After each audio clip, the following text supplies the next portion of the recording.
ماسي سلام مني إليك ما رلهم باري وتيب المسكال لما يولبتي مالهم وين وسادا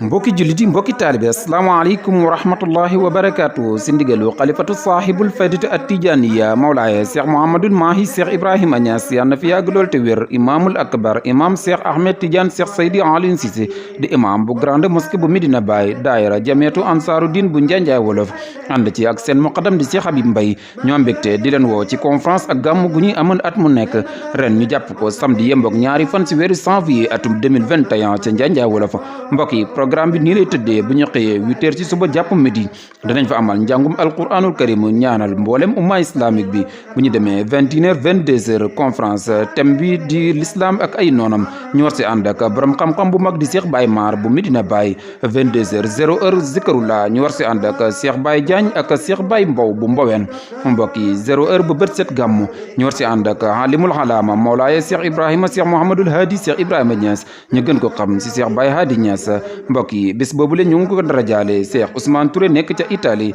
ak Baye Lamine Dramé ca Mbour invité d'honneur yi nag mooy waa kër Abdou Yassine mboolem dëkk ba yëpp ñooy invité d'honneur bés boobu le di samedi yembook ñaari fan ci weeru janvier 2021 seen janjaay wolof bii le bés bu ko kenn wuutee